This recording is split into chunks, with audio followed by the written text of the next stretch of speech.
Good day. This is Roxanne Miller and Anu De Beer from New Earth. And today is Spirituality 101 Part 5. We are going to be speaking a little bit on belief systems and conditioning. Okay, so where do we get belief systems from? We get them from family members, ancestors, the education system, religions, and cultural beliefs.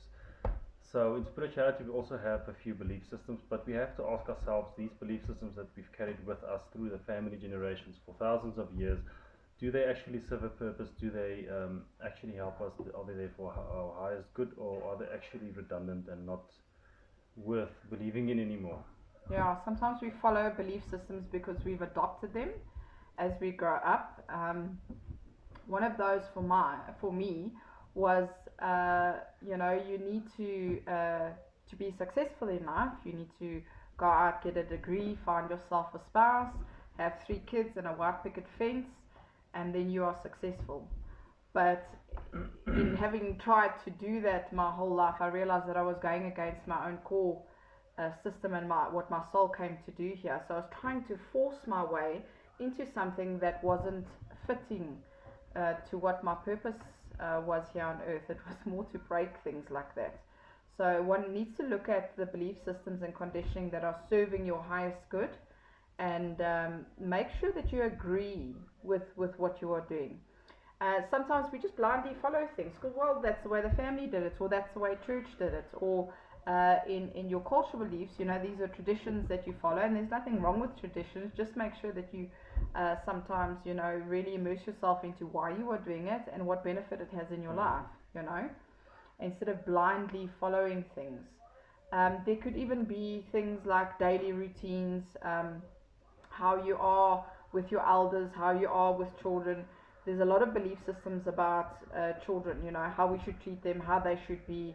They must be seen and not heard.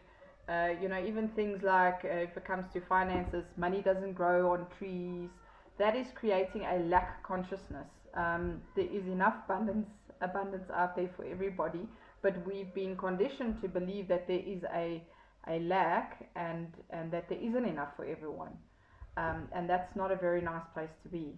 Another example is that the man is the provider and the woman is the one that cleans the house and all those things. But we've come to realize that women can be just as successful in providing, and men can just be just as successful in nurturing. So it's about what no longer serves us. Let that go.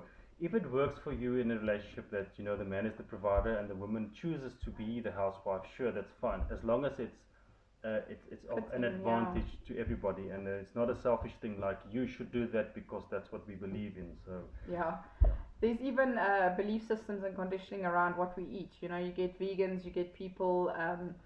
I know that in South Africa, a lot of the men say you've got to have copious amounts of animal protein, and one should question that and look at things. And this is it's all part of escaping that sheep mentality and being able to make choices.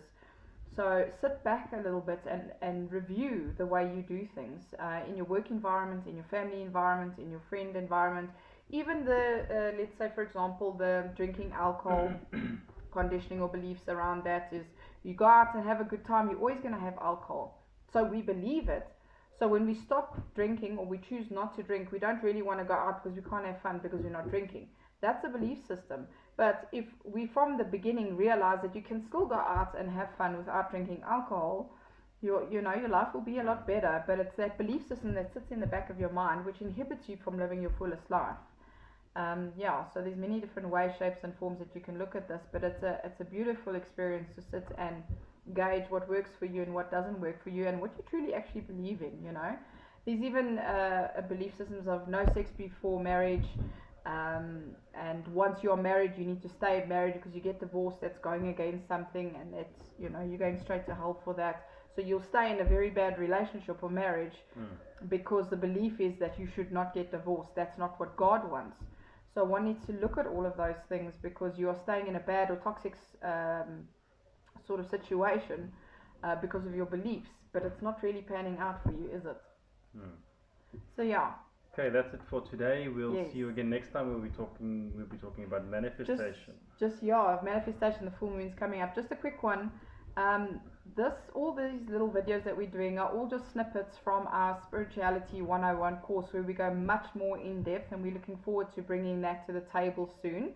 But for now, we're giving you some tidbits to go have a look at. We hope you have a wonderful day. Take care. Mwah.